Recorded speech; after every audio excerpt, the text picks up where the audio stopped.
35 years on, the Southwest Development Authority was created by decree of the President of the Republic many years ago to ensure it covers the grassroots preoccupations of the people of the Southwest region, with plus 3 million inhabitants today. 3 decades on, how has the establishment been helping improve lives in the Southwest region of the country at a time when the socio-political upheavals present severe challenges for development, coupled with the challenges of COVID-19? My guest today on CRTV is the Director General of the Southwest Development Authority, Dr. Besong Tui Ogok. Welcome, and thank you very much. Thank you, Mr. Chancellor Bonet, for having me. You just heard me say that the Southwest Development Authority is about 35 years old in this 2022. That's Quickly correct. Tell me, what was the background for such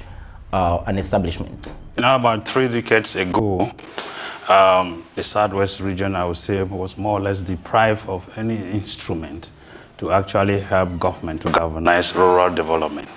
And so I remember vividly in the late 80s, the head of state, during one of his visits to the South. In fact, it was actually in the early 80s when he just took office. And when he visited the Southwest region, he had promised the Southwest region and that they will have a development authority.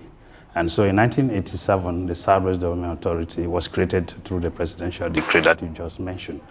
Of course, definitely activities did not begin almost immediately until 1992 with the first major project that was put in place.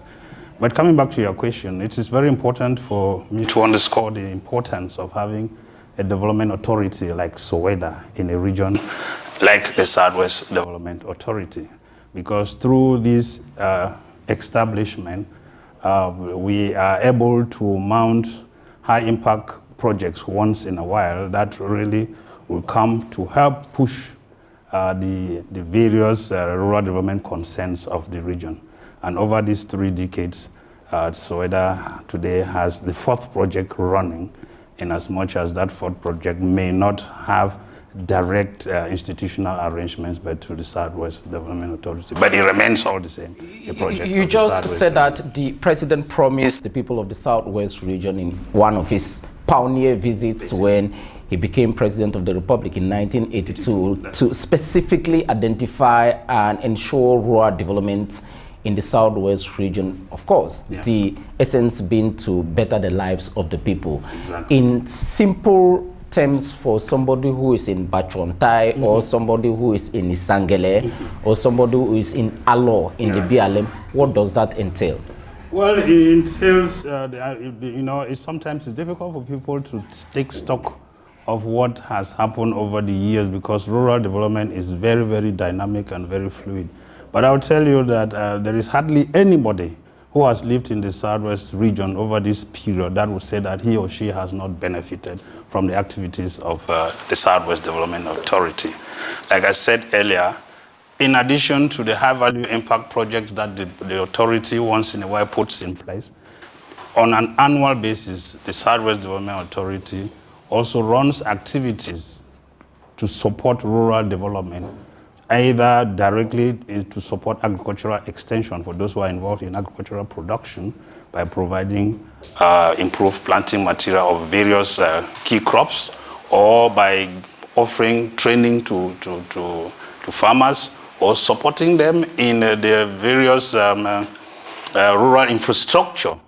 One of the things that people will always remember and often remember the Southwest Development Authority for is that we have an equipment pool in which we work with communities to open or rehabilitate farm-to-market roads, as they are often referred to.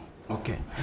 Now, if you have to quantify the impact, what have you been doing since 1991? Let us go specific to the needs of the people. In 1991, we had the Integrated Rural Development Project that was put in place, and that project ran up to almost about 2000. And the project did quite a lot. Like I said, roads were rehabilitated. Of course, these are earth roads, and the tendency is that when those roads are done, they last for about 3 years. And after that, of course, they have washed away. The drive way becomes difficult. But the project at the time did several kilometers of roads, improved cocoa ovens for drying of cocoa were constructed. Over 200 improved cocoa ovens. Farmers who had more or less lost their cocoa ovens and they were drying cocoa and producing. You remember there was a time Cameroon cocoa was labeled as smoky taste, as bad quality cocoa because the Southwest been one of the biggest. Of course, the Southwest, not even just being one of the biggest. In fact, the Southwest region has always been the biggest cocoa producer of the country until recently with this crisis that the central region, the central region took over because our farmers were displaced, because our cocoa was going to Nigeria, our cocoa was also going to the littoral region. But then, like I said, the cocoa production in the region and of course affecting the national production was labeled as smoky taste, and the Southwest Development Authority stepped in with a cocoa oven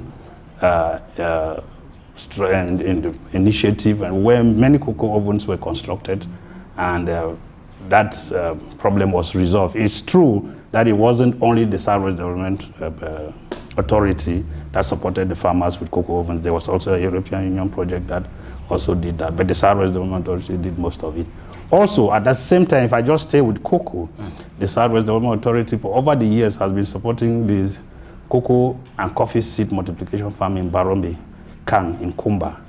That clonal seed garden for hybrid cocoa was more or less lost, if not for the intervention of the Southwest Development Authority after the initial project that was put in place by the ministry. And so you can see that cocoa being one of the major cash crops of the region, if you are intervening in that crop, it means that you are a major player. Sure. The whole region is extremely an agrarian one: cocoa, banana, rubber, and the management of forest ecosystem at the same time. When I was still a student in secondary school in the Southwest, precisely in Guti and Government High School, Boya, there used to be a project about mountains called the Rumpi Project, managed by the Southwest Development Authority. What kind of impact did it have on the people? Yeah, you mentioned the Rumpi Project. Coincidentally, I happen to have been the coordinator of the Rumpi Project. Okay. Yes, I coordinated that project from 2007 to 2012 when the project ended. And the Rumpi Project did quite a lot. The Rumpi Project, we were able to do 210 kilometers of roads, again, helping the farmers to evacuate their products. We constructed 34 water schemes, you know. Soeda is a people organization. And if you talk about people, you always look at their welfare, their health. And so when you talk water is life, when people don't have good water, they are prone to diseases. And if they are sick, they cannot have the labor force that you need in agriculture. And so through that project, we did 34 water schemes. We also built, I think, about 34 rural markets as well. We equally supported farmers in terms of planting material for almost all the crops, the key crops in the region, training farmers as well. And so by the time that project was ending, a lot had been done. One of the major things also which was done was the putting in place of 55 village banks, in which by 2016, those village banks were already counting over 18,000 members and were able to mobilize, I would say on annual basis, 1.6 billion francs CFA of their own money as savings and giving out about 1.2 billion annually as loans to their members until this crisis came in. There are so many actors in the agricultural and the socio-economic development of the Southwest region. Absolutely. You may take the Cameroon Development Corporation, the CDC, you may take PAMOL, you may take other government agencies such as the Ministry of Agriculture and Rural Development. Somebody may accuse all these agencies of overlapping missions. What specifically makes you different from others? Yeah, we are different in the sense that, like I say, for instance, you've taken, if I take the CDC and PAMOL, those enterprises, and they are producing, they are major players as far as export crops, oil, palm, and rubber is concerned, which Soweto is not involved. But we are specifically targeting the smallholders farmers, or you call them resource poor farmers. We are there to fight poverty. And you know that poverty has more or less become endemic in our region. And some people tend to think that it cannot be tackled or it cannot be eradicated. I think with the right approach and the right initiative, poverty can actually be eliminated. And that is one of the things that the Southwest Development Authority over the years, through the various initiatives that it has taken through these high impact projects, is to tackle poverty. And I believe that in every one of those projects, if you go and you talk to the people themselves, there are those who in their own way have been able to come out of poverty because of the interventions of the Southwest Development Authority. And so the Southwest Development Authority definitely is different from the delegation of the regional delegation of agriculture, because the resources with which the Southwest Development Authority comes with, you cannot have that at the level of the regional delegation of agriculture. Well, surely the Southwest Development Authority is not Robinson Crusoe in Daniel Defoe's book, the main character, meaning you are not living in an island. Absolutely. Because I'm saying this because since 2016, the Northwest and the Southwest regions, which have similar structures, because you have the Northwest Development Authority, Midino, the crisis, of course, has changed a lot of dynamics. First of all, how did that impact your work, and what are the challenges presented today? The ongoing crisis in the region has been really a major setback. Because we cannot longer freely go to the hinterlands as we usually would go. We cannot...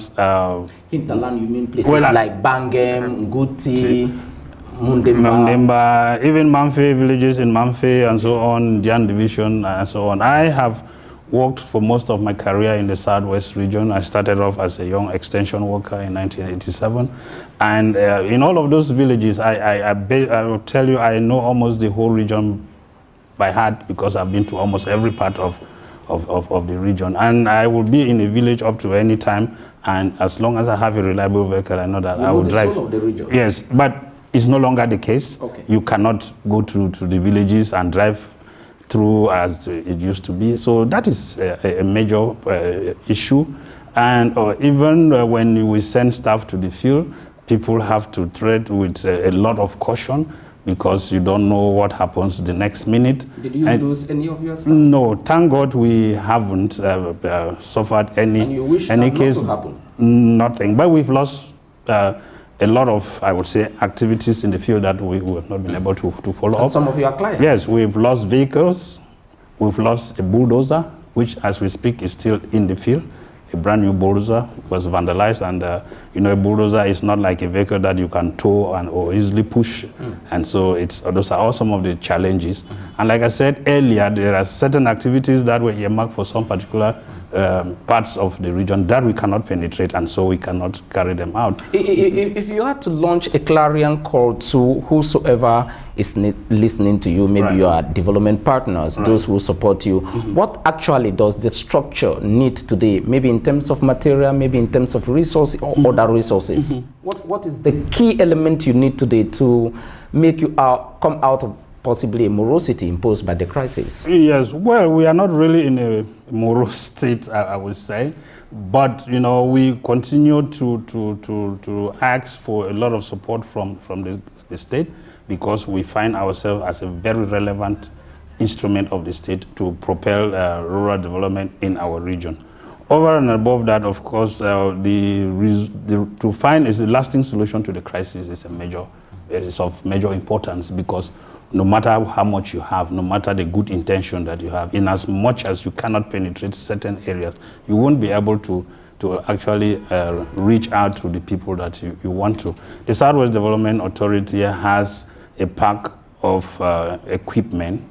Some of them need to be replaced, some of them need rehabilitation. if we can have support in that direction, that will be very useful. But like I said earlier, even when we have that equipment, there are certain areas we cannot go to, and so we are being limited by the scale as to how far we can penetrate the region at this particular moment in time. In a moment, we'll take questions on the 46th board meeting, which just held. Right. But two questions before that. Right. First, the Southwest Development Authority is known for formulating projects for the region. Specifically, what are the core projects? The core projects, like I did say earlier, we had the Integrated Rural Development Project that was executed in the early 90s, 1992 to 2000. We also had the Livestock and Fishery Development Project. That happened to have been the only livestock and fishery project that has been executed in the region. It ended in 2007. We had the Rumpi Area Participatory Development Project, 2005, 2012. And like I mentioned earlier, we have an ongoing project, the Agricultural Infrastructure and Value Chain Development Project, though the institutional arrangement of that project not directly hinge it to Soweto, but it is a project which is in Soweto. The whole country is embarked on a giant project called decentralization. Yeah. This is a regional authority for development. How suitable are you in the decentralization environment? In fact, I would say that Soweto was already a step ahead. In fact, the creation of Soweto was already a step ahead. This is a regional authority. It is there to address the problems of the region. And so when the decentralization initiative was launched, I personally was looking at it as very good news for Soweto, because I see ourselves as a key partner to the regional governance institution like the Regional Assembly. And so we are expecting that Soweto will be working very closely with the Regional Assembly. You remember also that even the PPROD, the Presidential Plan for the Reconstruction and Development of the Northwest and Southwest regions, both Midino and Soweto are expected to be key partners. For the simple fact that we are regional institutions, we master the region. Our role has been to address the problems of the people of the region, and the problems of the people of the region is development.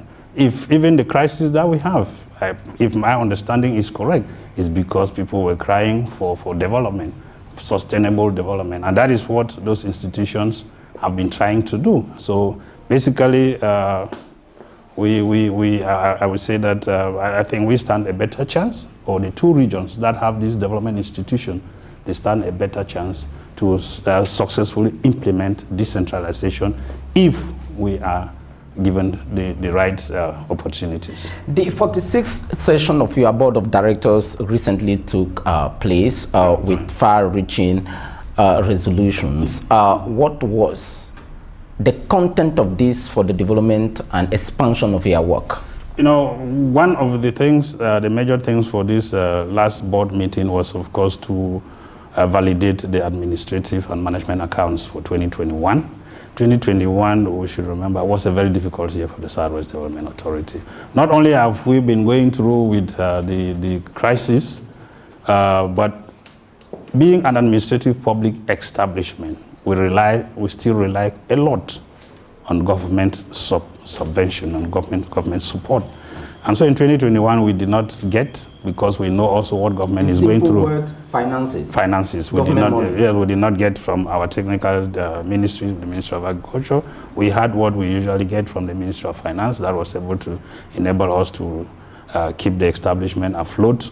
But that notwithstanding, we also, through the little means that we could, because like I said, this crisis have limited our expansion into the rest of the region, we were able to raise some resources and still carry on with some of, I would say, the main flagship activities of the Southwest Development, that is producing of planting material and assuring farmers that those who were internally displaced, who are returning to their villages, they can have material to start off their farms once more. And again, in the green areas here, I'm referring to the areas where there is relative peace. We were able to work with some communities to rehabilitate some farm-to-market roads. If I may ask this question, you became the Director General of the Southwest Development Authority in 2019. Right. What has been your specific work, and how have you redefined the dynamics in the organization? You know, we are in an era... You have been working behind the scenes for so many years. That's correct, that's true. But I think we are coming in at a time when results, accountability is become the watchword. You know, oftentimes people have taken institutions like this that are there for you just come to work and go back home, and people are not even conscious of what maybe they are supposed to do. But in Soweto today, one of the key things that we were able to do is, first, as we came, we reorganized the establishment. In November 2019, we had a new organizational chart proposed to the board, and it was validated. And so we have 3 departments: a Department of Administration and Finance, a Department of Agriculture and Livestock, and a Department of Rural Infrastructure.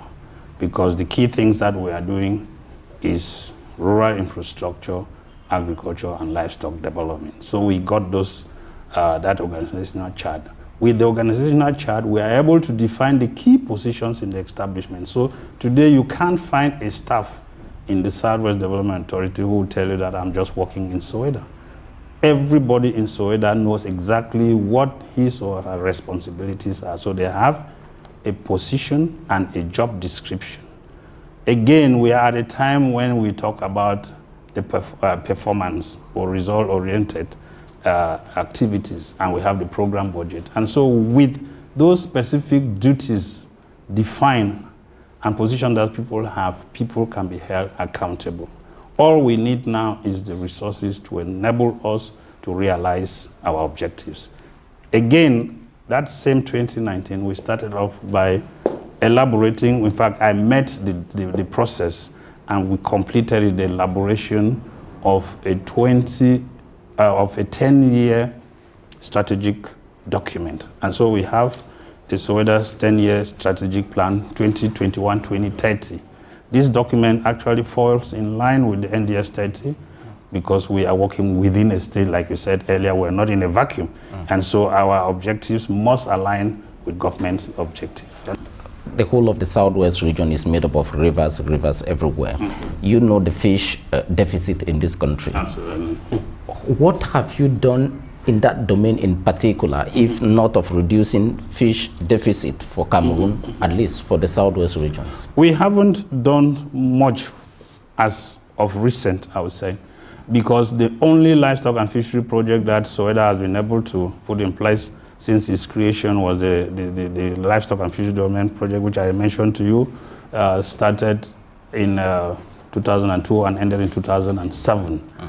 But presently, as we speak, we have just completed the elaboration of the feasibility study of a livestock and fishery value chain development project. Like you said, the Southwest region is one of the privileged regions of this country that has a long coastline, that has several rivers, that there is a lot of halieutic material for us to exploit. And Dian, and so on. So there are just too many. And so we have this major project that we are working on. We are definitely expecting to have government support on it. And like you said, one of the things that we want to do is not just exploiting the natural resources the way they are, but we want, the vision we have is to transform fishing or fish farming just to the same level like you have poultry production, which means the technology already exists, that you can have a few tanks, 2 or 3 tanks behind your house, and you produce enough fish, not just for your family, but also to sell. And so that is what we are looking forward to in this new project. That is just one aspect. We are aiming at creating over 10,000 jobs. We are also at the same time aiming at increasing average household income. We are targeting 1 1.5 million people in the region. But in as much as those are the ones we call the direct beneficiaries, but the rest of the inhabitants of the Southwest region are also our clients, because there is no way you can get to a village that the road was done by the Southwest Development Authority and you say that you never benefited from the from the activities of the Southwest Development Authority. Every year, we put out at least 60 tons of maize seed in the Southwest region. This maize is cultivated in all the 6 divisions. People feed their families, they sell some, they make income. You and me, every time you buy a cup of maize on the street, you are benefiting more or less from the activities of the establishment. As we wait, we will monitor together. The Director General of the Southwest Development Authority, Dr. Besong Tui Ogok, thank you very much indeed for being guest on our program. Thank you, Charles, for having me. It's been my pleasure to come to your very wonderful program that I know is watched nationwide. Why not out of the country, given the fact that people can get us, through the internet. You're welcome. Thank you.